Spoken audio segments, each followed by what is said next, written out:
Ini ngaji maksimal seperempat jam, tapi sudah masuk surga ini. Karena kata Gus Zofur itu tadi 5 menit. 5 menit masuk surga, ini saya 15 menit. Ada cerita-cerita teruskan cerita Gus Zofur Abu Bakar. Abu Bakar itu wiridannya tidak banyak. Ya kayak jenengan tidak banyak wiridannya. Tapi beliau punya ketenangan hati yang luar biasa. Abu Bakar itu bisa memanage sesuatu yang biasa menjadi luar apa? Biasa. Misalnya lisan ya lisan. Kalau dalam bahasa Jawa lisan yang kita punya ini luar biasa. Anak-anak kita bisa bersyahadat karena lisan kita mengajarkan mereka syahadat. Orang ngerti Jakarta, ngerti mana-mana karena ada yang memberi petunjuk Jakarta itu ke arah barat, sehingga ngerti Jakarta itu di barat. Orang ngerti kalau Pak Prabowo presiden karena ada yang mengumumkan kalau Pak Prabowo apa? Presiden. Jadi berkahnya lisan itu orang tahu kalau konstitusi kita ini misalnya begini aturannya gini. Sehingga suatu saat ada orang yang mimpi ketemu Abu Bakar, ini era tabi'in. Engkau masuk surga karena apa? Terus beliau menunjuk lisannya, hada auradani al-mawarid. Lisan ini yang tak pakai melafadzkan la ilaha illallah Muhammadur Rasulullah, tak pakai melafadzkan dzikir. Sehingga status lisan saya ya statusnya itu. Jadi nanti anda kalau di akhirat diumumkan, wahai lisan yang penuh dengan dzikir. Nanti kalau kebalikannya ya dipikir sendiri. Jadi ya kebalikannya dipikir apa? Sendiri. Terus kedua, ini ada kebaikan yang luar biasa seperti yang disampaikan Gus Zofur Duhur sama Asar tadi. Ini pegang, pokoknya masuk surga kalau pegang ini dijamin itu. Yang jamin tidak saya, ini teks resmi hadis. Hadil umat ini itu menjadi luar biasa karena ini saya ijazahkan sekaligus. Jadi kalau senjana habis sholat duhur kan terus ngopi-ngopi cangkruk ngenteno jajan panitia ini pokoknya yang kegiatan gitu. Tapi anggap ini selingan. Kalau ditanya malaikat ngapain duduk-duduk nunggu sholat asar. Habis sholat asar ngopi-ngopi lagi ngapain masih hidup nunggu maghrib. Nanti maghrib tanya ngapain nunggu isya. Sehingga kata Nabi hadil ummah ini baina hasanaten. Ini tak ringkes ya. Antara dua kebaikan hasanatin qad qadha wa hasanatin intadharaha. Jadi satu kebaikan yang sudah ditunaikan sambil menunggu kebaikan yang akan datang. Jangan sampai kita ini sudah miskin kalau ditanya Allah ngapain hidup di dunia nunggu kaya, kalau nggak kaya saya tidak mati, itu bahaya itu. Nunggu jadi direktur Pertamina, kalau tidak saya tidak mati, itu bahaya itu. Jadi supaya kelihatan Islami, ngapain hidup? Ini nunggu asar. Setelah asar ngapain hidup? Nunggu maghrib. Ngapain hidup? Nunggu isya. Sehingga ditulis sama Allah, ini orang orientasinya hanya sholat. Selingannya nggak dihitung tadi, yang makan-makan apa nggak dihitung, yang dihitung itu. Nah, itu bena hasanatin qad qadha bena hasanatin intadharaha. Terus ada khauf itu rasa hati-hati. Ini umat juga kata Nabi, meskipun ini disarikan ulama, bena makhofaten, antara dua ketakutan. Satu, dengan amal kita yang sudah kelewat, kita tidak pernah tahu itu diterima apa enggak. Dengan masa depan kita ini ditakdir tambah baik apa tambah jelek. Makanya itu disebut benal khaufi war roja. Jadi ada misalnya kita sekarang baik kan nggak ada jaminan sampai nanti baik. Yang sekarang jelek juga nggak ada jaminan nanti jelek terus. Itu yang menjadikan makhofaten, satu rasa hati-hati. Karena hidup itu nggak jelas. Ada orang yang karirnya bagus, prestasinya bagus, malah pimpinannya sentimen malah dipecat. Ada orang yang gobloknya agak ketulungan, justru kita goblok itu malah dipercaya. Makanya orang goblok itu harus bersyukur. Kadang-kadang berkahnya goblok itu yang percaya. Saya itu punya teman itu bendaranya orang kaya, tak tanya kenapa kamu jadi bendara, berkahnya goblok. Justru berkahnya goblok itu bisa dipercaya. Kalau pinter itu nanti nyaingi. Makanya pinter banget itu ya ada enak itu karena terus itu ya jadi saingan. Gus Zofur punya teman juga teman saya itu macam muin pinter tapi nggak punya uang, akhirnya jadi guru di yayasan. Yang punya yayasan orang kaya. Itu kalau nggak ngajar di SP nanti ya kalau kamu nggak disiplin tak pecat. Jadi sekarang kiai itu pakai SK repot. Profesor ya sama gitu, kerja di pabrik yang punya orang kaya sering di SP padahal dia profesor ahli apa, tapi karena karyawan ya tetap saja di SP diangkat diberhentikan.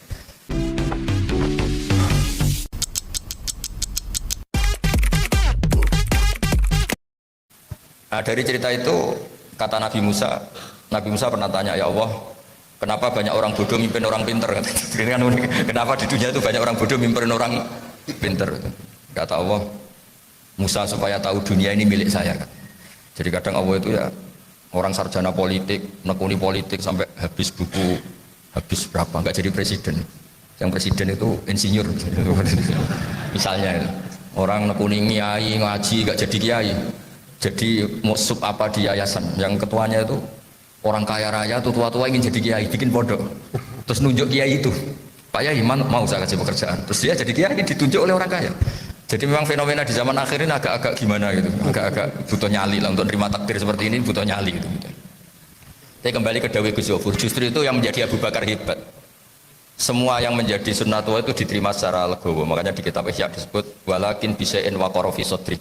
Abu Bakar itu tidak mengungguli kamu karena sholatnya banyak, karena ibadahnya banyak, tapi dengan ketetapan hati yang luar biasa. Ketetapan hati ini penting. Karena orang itu diuji, makanya saya senang. Mbah Mun itu paling suka cerita Abu Bakar. Gus Yofur tadi niru. Ketetapan hati itu penting. Pertama Abu Bakar diangkat jadi Khalifatul Rasulullah SAW, itu ngeri betul. Andai kan Nabi itu digenti Nabi Musa atau Nabi Ibrahim tetap masalah karena Nabi ini Nabi ketua, digenti siapapun ya masalah, suksesinya masalah. Seperti penggantinya Mbah Hashim itu kan tidak ada orang yang sehebat Mbah Hashim, itu kan susah nyari orang sehebat Mbah Hashim. Apalagi ini hanya diganti seorang yang tidak Nabi yaitu Abu Bakar As-Siddiq. Andai kan diganti Nabi Musa juga masalah Nabi karena ini mengganti Nabi ketua. Itu Abu Bakar pidato sopan sekali. Saya ini kot wulitu, bukan wala itu tapi ini kot wulitu. Saya ini diberi otoritas mimpin kalian. Walastu bi khairikum, saya bukan yang terbaik. Jika saya baik maka dukung, jika saya salah maka luruskan. Itu orang Arab langsung ngaco, fawwah la uqimannaka bisayf. Nanti saya luruskan kamu dengan pedang ini. Ini yang hebatnya Abu Bakar. Ketika itu ada muhibbinya Abu Bakar yang tersinggung, orang yang sangat loyalis Abu Bakar tersinggung. Gimana orang itu saya bunuh, orang kok gak sopan gitu. Orang Arab itu kalau suka ada suka kan ukurannya itu ya gitu. Kalau orang Jawa itu alhamdulillah baik, kalau gak suka mau ngerasani tok ya. Kayak anda di depan pimpinan gangge, di belakang ngerasani sopan tok gak naikkan gaji. Pimpinan itu memang kacau rata-rata itu. Kalau sopan itu biasanya gak suka naikkan apa? Gaji. Yang gak sopan itu suka naikkan gaji, tapi habis itu kalau ada masalah aku ikut nanggung. Sama-sama ruwet. Kecuali yang baik, kecuali yang baik. Itu hebatnya Abu Bakar. Ketika ada orang yang komplain, karena ini Abu Bakar nanti pada akhirnya jadi thariqah besar, thariqah As-Siddiqiyah. As-Siddiqiyah yang thariqah yang tadi diceritakan Gus Yofur. Gimana orang itu tak bunuh, gimana orang kok gak sopan gitu sama jenengan. Itu di hadis-hadis disebut faka'an nasubba ala wajihi ma'un barid. Emosinya Abu Bakar yang tadi tersinggung itu langsung reda. Terus beliau bilang laisa dzalika li ahadin ba'da Rasulillah sallallahu alaihi wasallam. Orang disalahkan gak boleh, itu hanya Nabi. Saya ini hanya Abu Bakar, gak perlu orang yang menyalahkan saya kena sanksi kayak dibunuh di penjara. Saya ini manusia, bukan Nabi yang maksum. Makanya menurut saya dengar Gus Yofur itu ngiyai rileks. Karena kita tidak pernah merasa setingkat Mbah Maimun, setingkat Mbah Hashim. Jadi kalau disalahkan ya kita kan tidak Mbah Mun, tidak Mbah Hashim. Makanya kalau pimpinan ya gitu, kalau disalahkan saya kan tidak menterinya, saya kan hanya direktur apa gitu. Jadi kalau ada, ini kenapa BBL lengkap? Saya kan hanya direktur, bukan menteri. Nanti kalau kamu menteri ya tinggal bilang, oh ya saya kan cuma menteri, yang di lapangan kan tidak saya gitu. Tapi apapun itu penting belajar dari hatinya Abu Bakar As-Siddiq. Jadi beliau itu mengganti Rasulullah, tapi ketika ada orang yang nggak suka atau salah paham, itu nggak boleh orang itu dihukumi misalnya murtad, nggak iman, harus dibunuh itu nggak. Kata beliau laisa dzalika li ahadin ba'da Rasulillah. Nggak boleh orang diloyali sedemikian rupa kayak ini penting. Kedua Sayyidina Umar juga sama. Gajian yang diterima orang-orang Pertamina itu juga niru Umar. Umar itu pertama orang yang menggaji pasukan Islam. Dulu nggak ada gaji. Kalau Nabi ngumumkan misalnya perang ya perang aja. Ngumumkan apa karena sering diserang kelompoknya Abu Jahal itu. Kata Umar, Allahu Akbar. Ditegur. Zaman Nabi itu tidak ada gajian. Kalau orang baik-baik saja tidak usah gajian. Kata Umar lucu jawabnya. Dulu yang mimpin Rasulullah nggak digaji berangkat, yang mimpin saya nggak digaji nggak berangkat. Jadi dulu itu makanya ini saya sering diskusi sama Gus Yofur. Orang yang sidik-sidik sunnah Rasul itu mestinya juga harus mikir. Justru ada hal-hal yang kita ini nggak boleh niru Nabi. Kamu mimpin meniru Nabi, nggak ada upah, semuanya ikhlas. Tapi Nabi kan menarik, orang yang ganteng menarik. Orang tuh ikut Nabi itu seneng. Sudah gitu dijamin surga. Kalau ikut kamu gak digaji, gak dijamin surga, terus wongnya mangkel no itu, serainnya gak menarik, perilakunya gak menarik, kan juga berat. Jadi menurut saya itu sahabat itu sering ada hal-hal tertentu malah kok gak ikut Nabi ya beda gitu. Ya termasuk tadi Abu Bakar, diloyali orang seloyal itu malah beliau gak siap. Kalau orang loyal sama Nabi dan yang benci Nabi dihukumi murtad, dihukumi kafir, karena ini kekasih Allah sehingga yang benci benar-benar salah. Tapi kalau benci kamu kan kadang yang benar yang benci, justru yang seneng ini yang salah. Karena orang problem sehingga yang benar malah yang benci, kan repot. Kalau kita kan bisa aja yang benci kita malah yang benar. Repot kan kita ini. Duh, bisa aja kan? Wong kita tidak selalu benar dalam mengambil keputusan. Jadi yang benci malah yang benar, yang dukung malah yang kebodohan, ketipu, kan repot. Nah, itu sahabat tahu betul. Laisa dzalika li ahadin ba'da Rasulillah sallallahu alaihi wasallam. Umar ya sama. Bikin diwanul murtasiko. Karyawan itu harus digaji. Ditanya, zaman Nabi itu udah ada apa? Gaji. Terus kata Umar, ya beda. Nabi itu meskipun tidak ada gaji, tetap orang itu seneng karena Nabi itu punya daya tarik yang luar biasa. Terus begitu era Sayyidina Utsman ya sama, era Sayyidina Ali ya sama. Sehingga ikut Nabi itu ya nyun sewu dikira-kira. Dikira-kira itu kata Imam Ghazali itu an-nubuwah itu ibaratun anil khosois yang begini-begini. Nabi itu ada unsur khusus. Jadi ada perilaku umum yang boleh ditiru siapa saja, tapi ada unsur apa? Khusus. Unsur khusus ini yang diketahui sahabat sehingga misalnya wiridan. Nabi itu kalau wiridan jangan tiru. Karena kalau Anda niru itu orang nggak nganggap itu heroik. Dianggap pilentek kira-kira gitu. Nabi itu kalau nyebut Allah itu mimbar itu sampai goyang. Ihtazal mimbar sampai sahabat yang di depan-depan termasuk Abdul bin Umar itu asakitun huwa bi Rasulillah, jangan-jangan mimbar ini mau roboh karena saking asiknya Nabi muji Allah. Tapi kalau kita niru gitu wiridan sampai kursi goyang, panggung goyang, itu orang juga nggak menafsirkan itu hebat itu kenapa itu?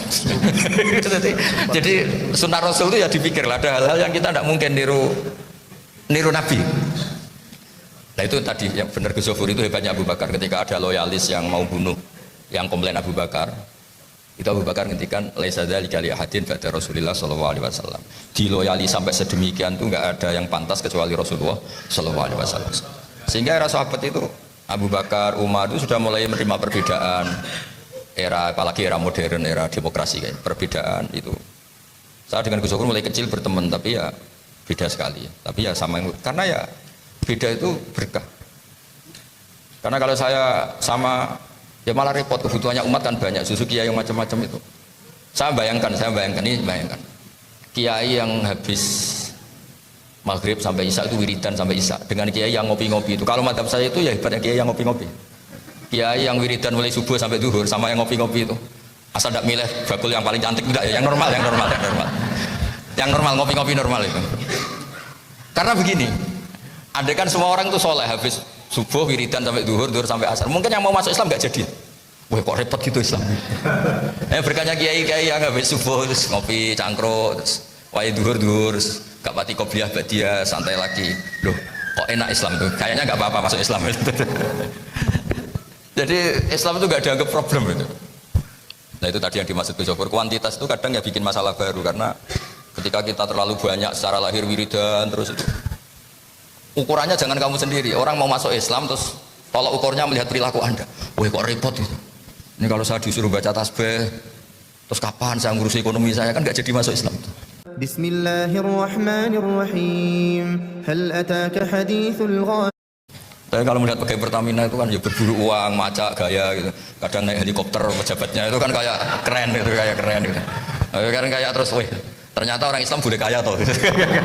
Kan terus kayak enak gitu. Jadi kayak ada problem gitu.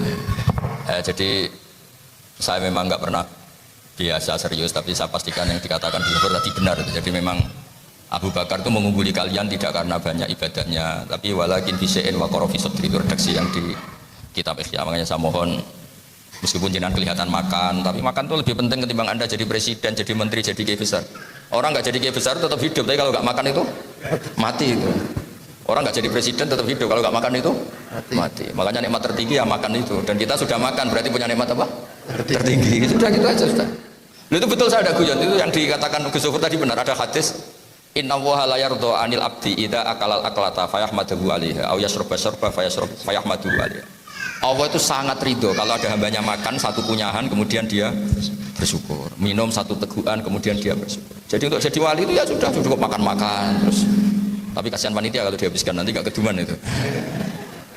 Jadi saya mohon agama ini menjadi gampang, menjadi ringan sehingga tidak harus beragama itu meninggalkan karir, beragama itu meninggalkan prestasi-prestasi duniawi itu enggak. Agama ini fid dunya hasanah wa fil akhirati hasanah. Biasa kira demikian. Assalamualaikum warahmatullahi wabarakatuh.